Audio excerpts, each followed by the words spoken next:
Bueno, buenas tardes.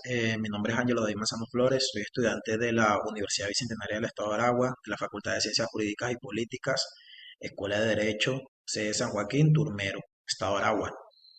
Vamos a realizar lo que es una breve explicación sobre lo que es la organización sindical, su basamento legal, su importancia y todas las funciones y objetos. Dicha exposición fue enviada por el profesor abogado Jesús García. Ahora comenzaremos diapositiva por diapositiva y explicaremos y haremos una comparación con las leyes que éstas ameriten.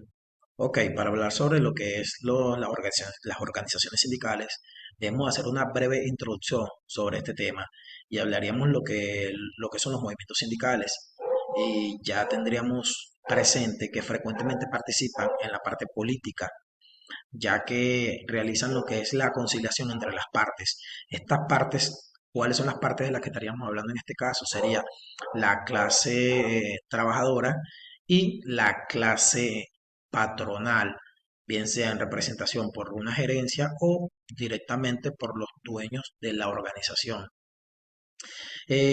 Las organizaciones sindicales siempre buscan lo que es la protección y defensa de los trabajadores, bien sea estén afiliados o no a la organización sindical. Ahora hablaremos punto por punto y haremos una explicación de cada caso. Ok, en este punto hablaremos lo que es las organizaciones sindicales, su definición de sindicato, el basamento legal y objeto y la libertad sindical. La definición de sindicato. El sindicato de trabajadores es una asociación de carácter democrático. ¿Por qué se dice que es de carácter democrático? Porque es elegido por las personas que se encuentran trabajando en las organizaciones, en las empresas. Y estas eligen a sus representantes como se encuentra establecido en la ley que rigen estos movimientos, que sería la Ley Orgánica del Trabajo y sus normas. Ahora bien, esto puede generarse tanto en el sector público como en el sector privado. ¿Por qué dice que se puede generar en el sector público y en el sector privado? Porque pueden haber representaciones sindicales tanto en las empresas públicas, que son las empresas manejadas por el Estado, como en las empresas privadas. El basamento legal y el objeto. El basamento legal se encuentra tipificado y establecido en el artículo 365 de la Ley Orgánica del Trabajo de los Trabajadores y Trabajadoras, que establece lo siguiente: que las organizaciones sindicales tienen carácter permanente y tienen por objeto el estudio, defensa, desarrollo y protección del proceso social del trabajo, la protección y defensa de la clase trabajadora, del conjunto del pueblo, de la dependencia y de la soberanía nacional. Todo esto está conforme y enmarcado en la Constitución de la República Bolivariana de Venezuela. Ahora bien, ¿qué quiere decir este artículo 365? Que las organizaciones sindicales son para la protección y defensa de los trabajadores. Eso es todo lo que establece este artículo. ¿Y cuál sería su objeto? La defensa, la protección de las personas que están representadas por estos sindicalistas, para este caso. Y para hablar lo que es la libertad sindical, se encuentra establecida en el artículo 353 de la ley antes mencionada, que establece lo siguiente: que los trabajadores y trabajadoras, sin distinción alguna y sin necesidad de autorización previa, tienen derecho a constituir libremente las organizaciones sindicales que estimen convenientes para la mejor defensa a sus derechos e intereses, así como afiliarse o no a ellas de conformidad con esta ley. ¿Qué quiere decir este artículo?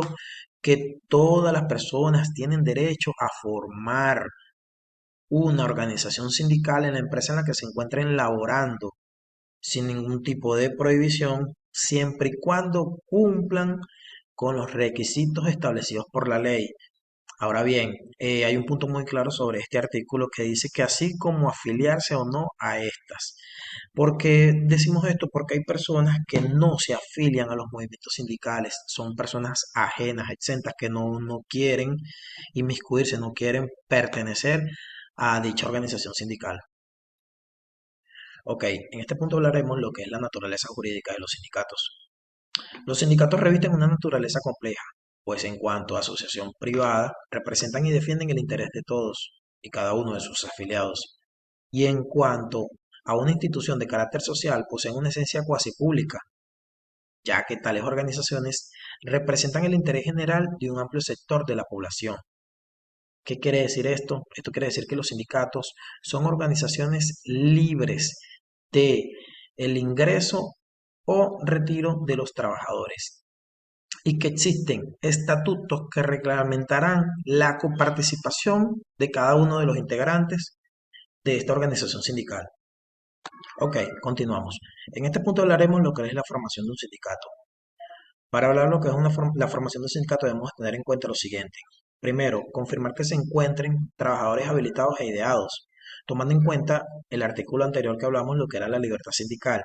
Esto quiere decir que las personas que van a integrar dicho sindicato deben decidir si desean formar parte o no de dicha organización sindical. Segundo, es necesario que todo trabajador se informe sobre lo que es la definición de sindicato, cuál es su importancia y cuáles son los beneficios que se obtienen mediante esta organización. Tercero, debemos decir cuál es el tipo de sindicato que desean formar en la organización. Esto se encuentra tipificado en el artículo 371 de la Ley Orgánica del Trabajo de los Trabajadores y Trabajadoras, que establece los diversos tipos de sindicatos que pueden ser constituidos por los trabajadores en una entidad laboral. Y también tenemos lo que es el artículo 377 de la Ley Orgánica del Trabajo de los Trabajadores y Trabajadoras, que establece lo siguiente, que se necesitan aproximadamente 40 trabajadores o más que ejerzan un mismo trabajo, oficio, profesión, o que el oficio o profesión sean similares para fundar un sindicato de oficio o profesión. Esto aquí establece lo que es la cantidad mínima de personas y establece de que realicen un mismo trabajo o bien sea realicen un mismo oficio o una misma profesión para poder formar la organización sindical. Ok, continuamos hablando de lo que sería el sindicato de compañía, el sindicato sectorial y el sindicato mixto. El sindicato de compañía son integrados por trabajadoras y trabajadores que garantizan sus servicios a distintos patronos de una misma especialización industrial.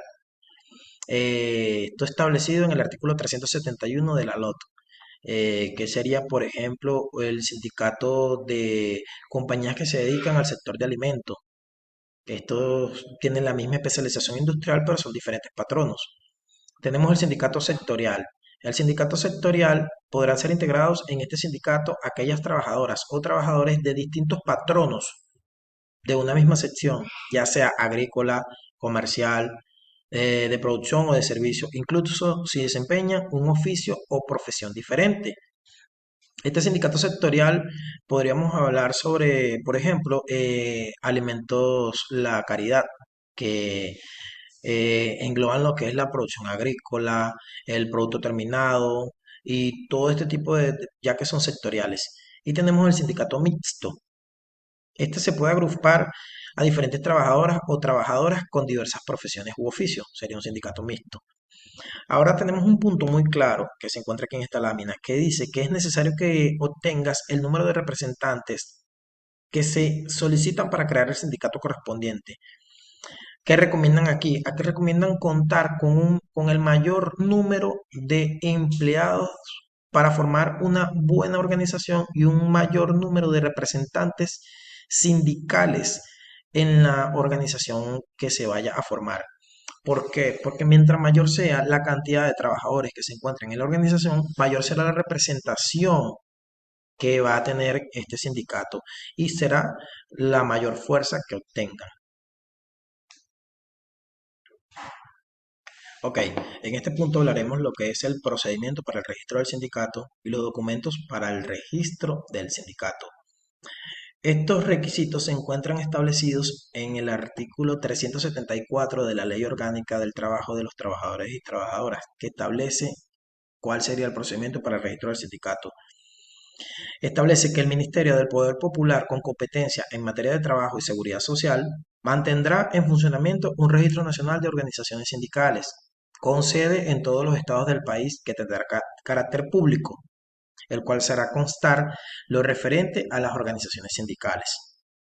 Y hablaríamos de cuáles son ahora los documentos para el registro del sindicato que se encuentra establecido en el artículo 382 de la LOT, que establece cuáles son los documentos a consignar para el registro del sindicato. Y son tres, que sería la copia del acta constitutiva, un ejemplar de los estatutos y la nómina de los integrantes, promotores y promotoras. Todos estos documentos deben cumplir con los requisitos establecidos en la predicha ley y deben ir firmados por todos los integrantes, fundadores y fundadoras de la organización sindical. Ok, continuando, en este punto hablaremos lo que es la extensión del registro, o sea, la negatividad de por qué no se registraría un sindicato. Se encuentran establecidas en el artículo 387 de la Ley Orgánica del Trabajo de los Trabajadores y Trabajadoras y establece cuáles son los requisitos de abstención por parte del Registro Nacional de Organizaciones Sindicales. Y son estos. Sería, primero, si la organización sindical no tiene como objeto las atribuciones y finalidades previstas en esta ley. Este sería el objeto. Si no tiene por objeto la protección y defensa de los trabajadores o trabajadoras de la empresa u organización, no la van a registrar. Segundo, si no se ha constituido el sindicato con el número mínimo de afiliados y afiliadas establecido en esta sección. Como ya mencionamos anteriormente, se necesita un mínimo de trabajadores de profesión o de oficio para poder formar un sindicato. Tercero, si no se acompaña la solicitud del registro con los documentos exigidos en la presente sección o si estos presentan alguna deficiencia u omisión no subsanada correctamente, conforme a lo establecido en el artículo precedente. Aquí habla sobre cualquier error o cualquier documento que no presenten de forma correcta, como se encuentra establecido en la ley. Cuarto, si el sindicato no cumple con el principio de pureza establecido en la ley, los sindicatos deben ser puros. Eso es un principio el cual lo exige la ley. Tenemos el otro punto. Si la organización sindical tiene un nombre igual de otra ya registrada o tan parecido que pueda inducir a la confusión. No debe existir un nombre ya registrado y para esto se hace lo que es la revisión de los nombres, así como cuando hacemos la constitución de las empresas y le vamos a sacar lo que es el registro de información fiscal, el RIF, cuando ya existe un nombre no se puede, o uno igual ya no se puede usar. Otro punto tenemos, en el caso de una federación, confederación o central, si no están registradas las organizaciones sindicales requeridas para su constitución. Ya lo dijimos ahí. Cuando la junta directiva provisional se incluyan personas que durante el último año fueron inhabilitadas para la reelección por no rendir cuentas de la administración de los fondos sindicales. Uno de los requisitos que ya habíamos mencionado anteriormente es que las personas se encuentren habilitados. Las personas son habilitadas para formar parte de un sindicato si ya fueron representantes sindicales anteriormente y no presentaron cuentas ante la administración de los fondos sindicales. O sea, no presentaron, no rindieron cuentas de los fondos del dinero. Y tenemos otro punto que sería cuando la junta directiva provisional se incluyan personas que durante el último año pertenecieron a la junta directiva de otra organización sindical cuyo periodo se venció y no han convocado elecciones sindicales. Estas son personas que prácticamente no pueden pertenecer a un registro sindical ya que se atornillaron anteriormente a un sindicato. Ellas tienen un tiempo de validación, las cuales deben llamar a elecciones libres y siempre existen los comités y las leyes que reglamentan dichas decisiones. Ok, en este punto hablaremos lo que es la extinción del sindicato. Para la extinción del sindicato tenemos tres puntos que serían por causas formales, por sanción o por las establecidas en los estatutos. Cuando hablamos por causas formales, esta sería cuando el número de miembros actuales es inferior al número establecido por la ley. Tenemoslo cuando es por sanción. Por sanción es por haberse dedicado a actividades ajenas a las finalidades de la formación de la organización sindical que la ley expresamente indica. Y tercero, tenemos por las establecidas en los estatutos, que son por causas que el mismo sindicato haya establecido en el estatuto respectivo. Ahora bien, hay un punto muy claro que dice que así el sindicato haya pasado a la extinción, no afecta la vigencia del contrato colectivo